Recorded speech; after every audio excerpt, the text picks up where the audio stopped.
masculinity to me is, or even just something I've felt as transitioning, is like leaning away from whenever there is some sort of impulse or expectation you've put on yourself to like shut down or conform in a way that usually feels like this, like I am closing off. I remember kind of being like, oh, Elliot, maybe you should, talk with your hands a little less, or, maybe in pictures, because ever since transitioning, now I'm like, Johnny, I am smiling in those photos.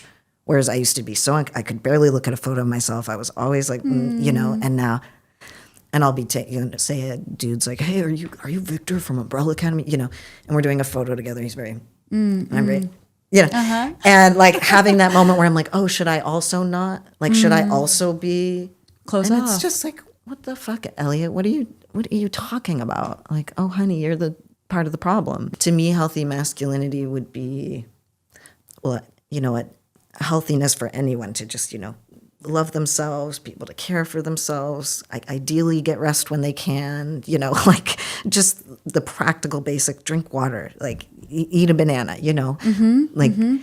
and also just, doing what you can to be intentionally and mindfully not letting yourself get like swayed or twisted by the rules that I feel like end up like leading to so many of the problems that we see that are, do get inflicted by toxic masculinity, violence and abuse, just general cruelty. You're saying because I'm a guy, I'm unable to ask for help or express my emotions because if I do, you'll call me weak. If I respect women, you'll call me a simp. And if I express sadness, you'll call me a sad boy. So what I have to do for the rest of my life is be emotionally unavailable, bottle up my emotions until I kill myself. That's pretty much it. Elliot's definition of healthy masculinity was just a really subtle way of saying that if you care for yourself and allow yourself to be who you naturally are, then you tend not to develop the self-loathing and anxiety and self-consciousness that comes along with conformity and repression. And you therefore tend not to let your internalized toxicity leak out onto others in society, which is something that can be broadly applied, not just to men. It's true of both sexes. It is undeniable that insecurities and fear of not measuring up and mental health issues and repressed emotions drive men who do awful, violent things.